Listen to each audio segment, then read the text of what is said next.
Welcome to worship at First Presbyterian. We at First Presbyterian practice a spacious Christianity, which means no matter where you are in your faith journey, you belong and there is space for you at the table. There is space for your doubts and questions. We believe doubts and questions are a gift that invite us into deeper conversations and a more authentic faith.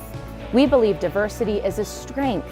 Every story is sacred and everybody matters. We do our best to live the spacious and radical love of Jesus so that all might have a chance to flourish in this world. We are so glad to connect with you in this way. We would also love to worship with you in person if you're ever in the neighborhood on Sunday mornings at 8:30 or 10 a.m. And never hesitate to reach out to us to learn more about us or how we might support you. I hope you enjoy this worship service. Welcome.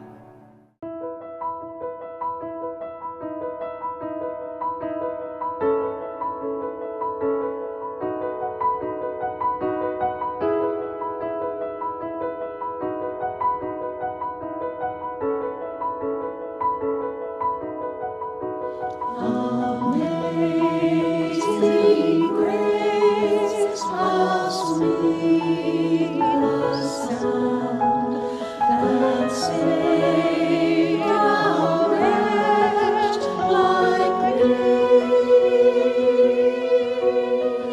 I once was lost, but now am found.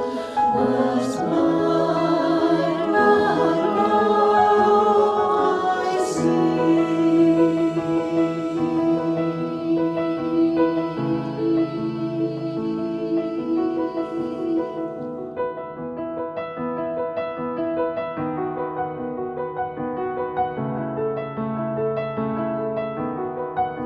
'Twas grace that taught my heart to fear, and grace my fears relieved.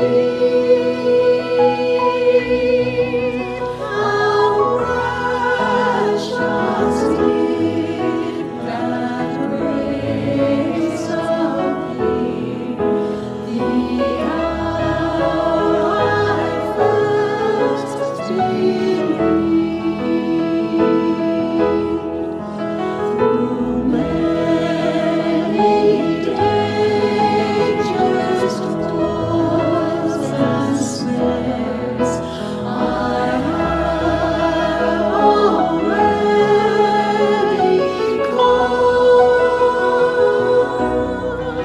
'Tis grace has brought me safe thus far, and grace will lead me home. When we've been there 10,000 years, bright shining as the sun, we've no less haste to sing God's praise than when we first begun.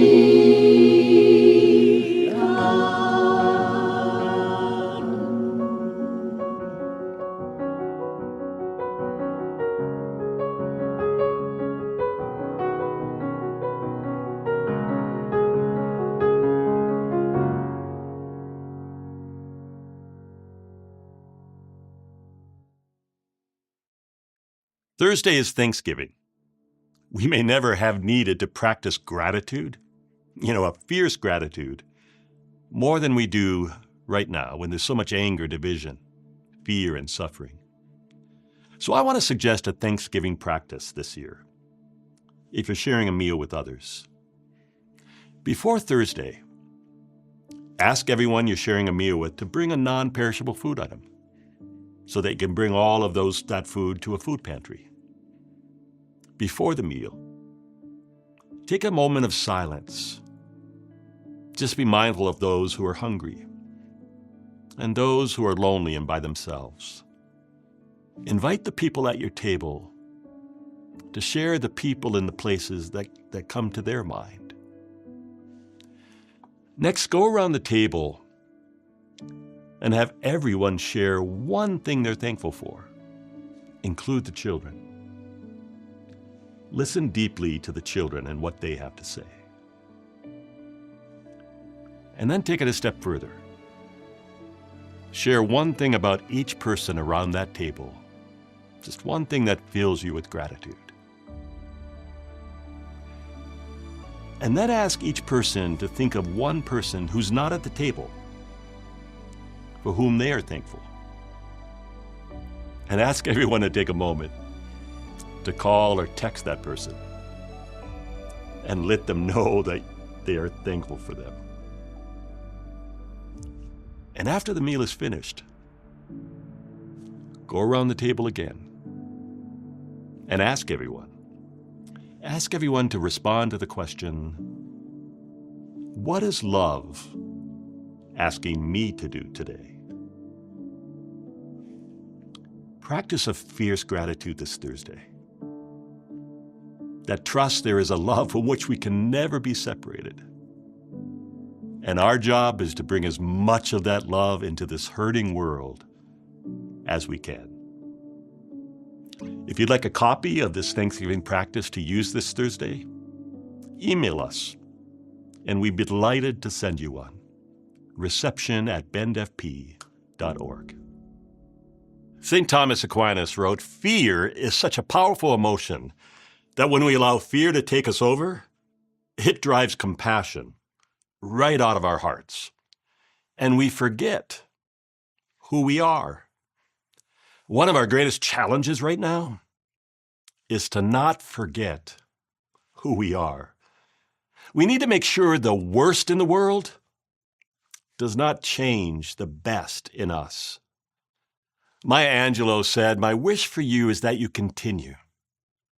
Continue to be who and how you are, to astonish a mean and angry world with your acts of kindness." We need a really good theology right now. A theology that affirms and calls forth the best of us. We need to remember who we are.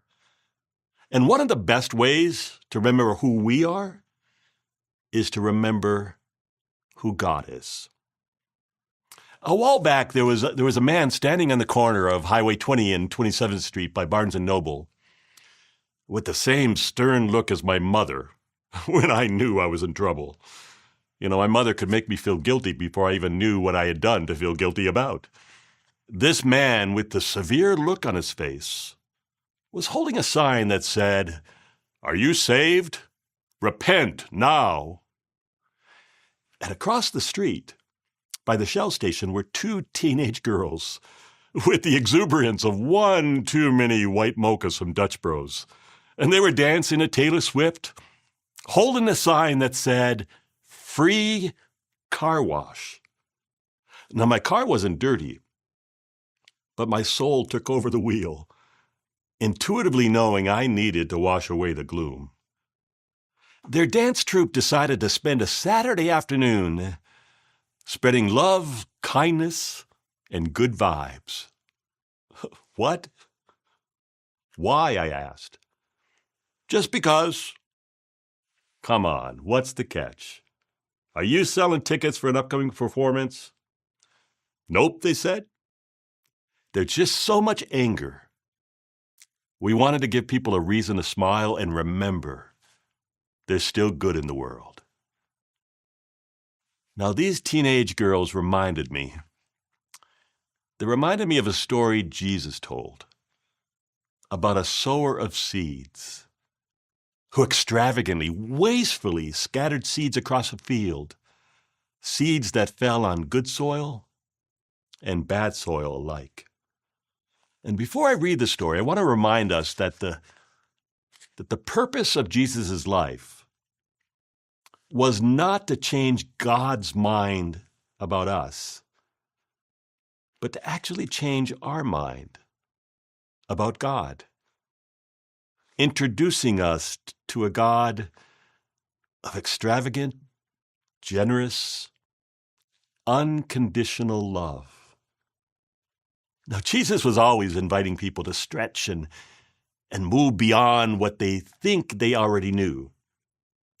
That's why Jesus frequently spoke in parables. The word parable literally means alongside. There were stories thrown off to the side. And if we're to catch the meaning, we need to move. Chances are, if you think you understand the story Jesus is telling, you don't. You're being invited to stretch beyond what you think you already know. So with that in mind, here's the parable Jesus told of a sower of seeds from the Gospel of Matthew. Jesus went out of the house and sat by the lake. Such large crowds gathered around Jesus that he got into a boat and sat in it, while all the people stood on the shore. Then Jesus told them many things in parables, saying, a farmer went out to sow seeds. As he was scattering seeds, some fell along the path, and the birds came and ate it up. Some fell on rocky places where it did not have much soil. It sprang up quickly because the soil was shallow. But when the sun came up, the plants were scorched, and they withered because they had no roots. Other seeds fell among the thorns, which grew up and choked the plants. Still other seeds fell on good soil, where it produced a crop 100, 60, 30 times what was sown. Whoever has ears, let them hear. Now, a traditional reading of this parable assumes that we are the soil, and the story is really about us and the quality of the soil of our souls. I mean, don't we assume most things are about us? The truth is, I do recognize myself in the story. I have days when I can be the hardened path, closed off with a defended heart. I am certainly rocky ground at times with shallow soil and no roots. I felt small seeds of love, hope, faith snatched away as I've experienced grief, depression, doubt. I felt my faith at times spring up quickly, only to wilt. I've certainly had moments where it seems the weeds are choking the life out of me. I've fallen among thorns and brambles, caught up in pain, worry, fear. And some days, especially lately, the soil feels scorched by the oppressive heat of life and the suffering and injustices that continue to threaten the most vulnerable. There are at times it seems like the seeds of peace don't stand a chance in the combative soil of our culture. Now, I can recognize myself in all of the soils that Jesus described, sometimes in the course of a single day. How about you? But when we read this parable, assuming the story is about us, analyzing and judging the worthiness of our soil, it actually makes for a really cynical story. I mean, self-reflection is a good thing. But I don't think that's the story Jesus is telling here. Jesus didn't tell such straightforward, unimaginative stories. Jesus told stories that turned familiar things upside down, inviting us to see with a different lens. And making this parable about us, now that's a familiar lens. You know, we should beat ourselves up. We should feel guilty about the quality of our soil. We don't measure up. We're not enough. We should do more. You know, if we could just get our act together, be better people, be better Christians, we might then be good soil, worthy to receive the seeds of God's love. Do you notice that we have a tendency to turn our relationship with God into a transaction? If I do X, I will then earn God's favor. If I confess, pull those weeds, promise to take better care of the soil, then I will become good soil and worthy to have the seeds of God's love take root. But if we make the story about us, assuming God is the sower, God is an angry farmer, constantly judging the quality of the soil. And woe to those whose lives waste the seeds that God has scattered. And feeling judged ourselves, we then have a tendency to judge the quality of other people's soil. There's so much judgment. There's such a lack of generosity of spirit in our culture right now, even in our churches. It makes me wonder, what image of God do people hold? So what if this story Jesus told isn't about us and our shortcomings, our weaknesses? What do we notice if we change the focus of the story from the quality of the soil to the heart of the one scattering the seeds? Well, the first thing we notice is that the sower scatters seeds generously, extravagantly, wastefully, and the seeds fall on good soil and bad soil alike. Now, if I were sowing seeds, I'd want greater odds of success. I'd want to make sure the seeds landed on fertile soil. This generous, extravagant, wasteful scattering of seeds, now that would have to stop. You don't waste good seed on unproductive soil. That's just bad farming. We're certainly told in our society that there are people who aren't worthy of our time, our investment. You know, we are told there are people less worthy because of the color of their skin, their education or economic status, their gender, their sexual orientation, whether or not they hold legal documents, whether they have a roof over their heads. There's an idea that has taken root in this world that some people are less worthy than others. But when we shift our lens to the sower of the seeds in the story,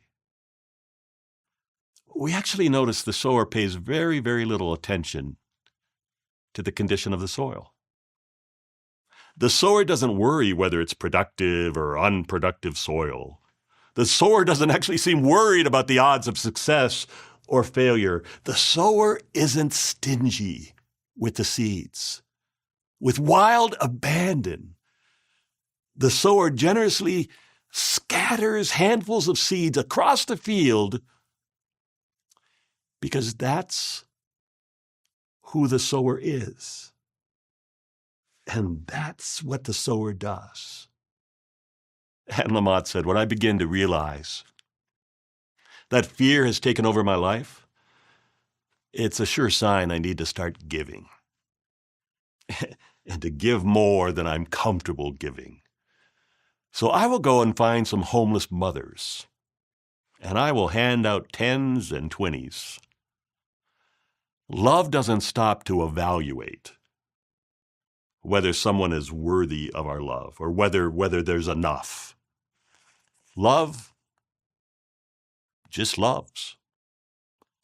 Practicing radical generosity, she said, is the best way to bring something of God into the world, and the best way to remember the best version of myself. Now, to us, the sower appears to be recklessly inefficient, extravagantly wasteful. But what if that's actually the hope and beauty of the story?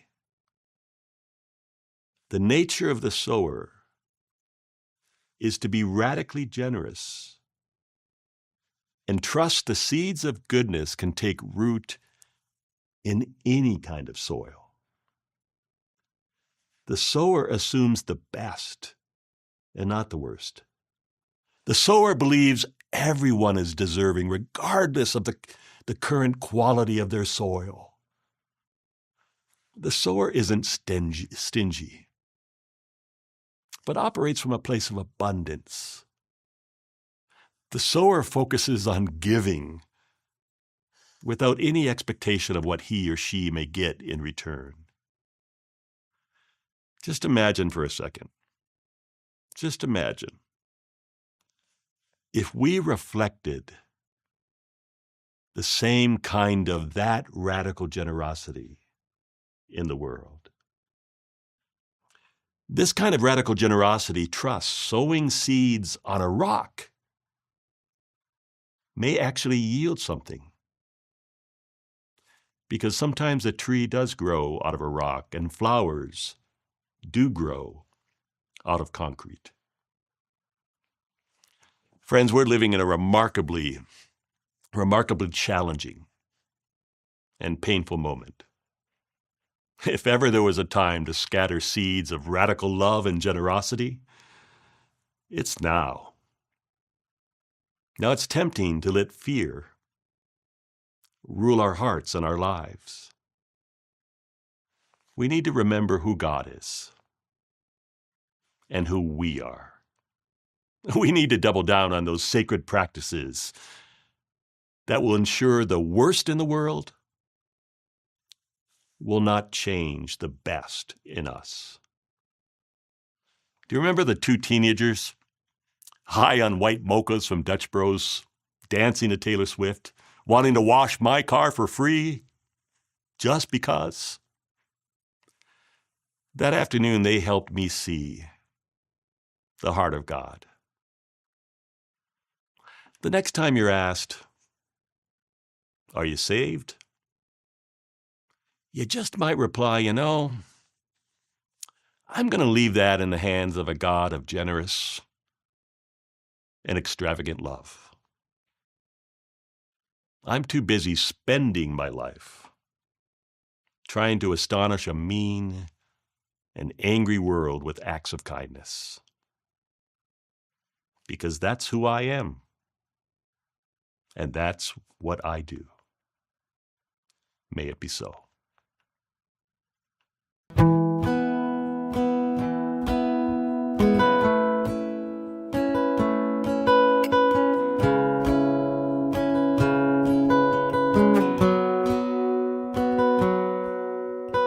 Just beyond my sight, something that I cannot see.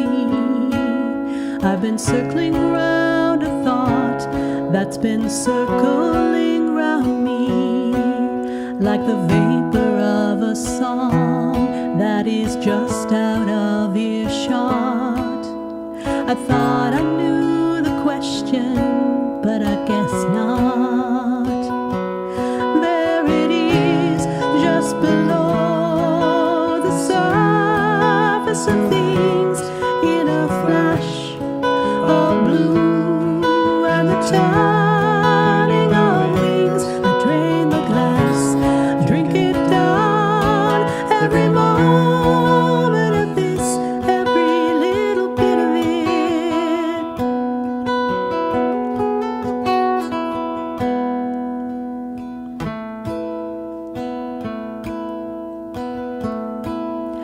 I swam against the tide, I tripped on my own pride, so I'll try again today to get out of my own way. The face was always in the stone, said Michelangelo.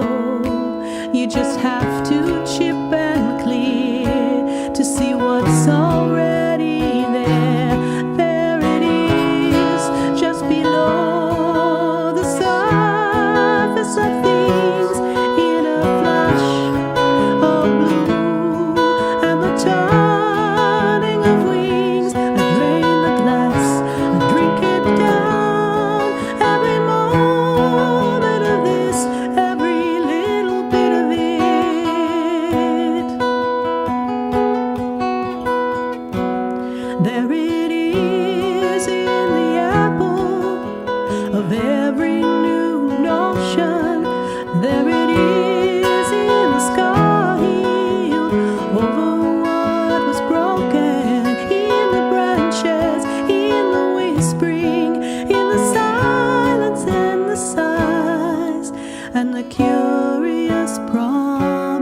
of limited time.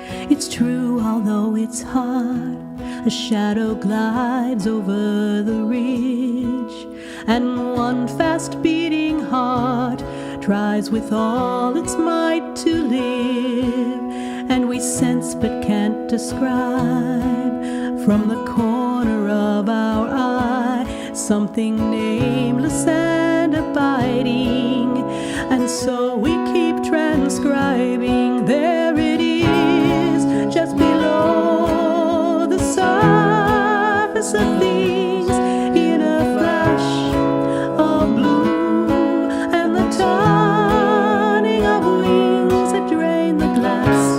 I drink it down, every moment of this, every little bit of it.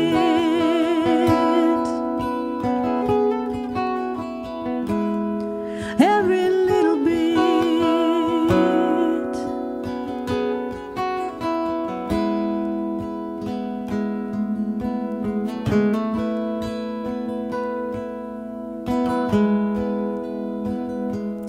Every little bit of it. Every little bit.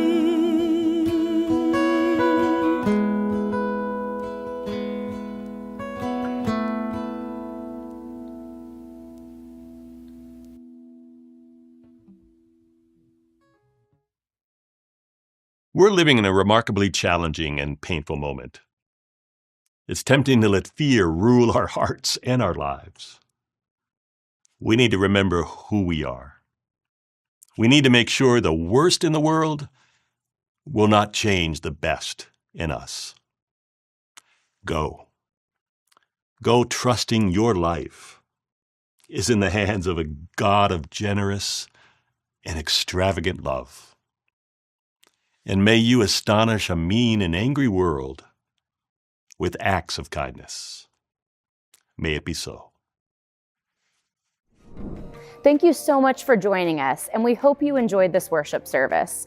If you would like to make a donation, helping make these broadcasts possible, or support the many ways First Presbyterian seeks to serve our community, you can make a financial gift online at bendfp.org. Every week, we hear from someone thanking us for the gift of these broadcasts and what a difference they make. Your support makes that possible. Our church is committed to reach beyond our walls, bringing hope where there is despair and love where it is needed the most. Your generous support helps us to be generous in love. Go to our website, bendfp.org, and click on the link Give Online. Your support is really appreciated and makes a difference in people's lives. Thanks again. I hope to see you next week.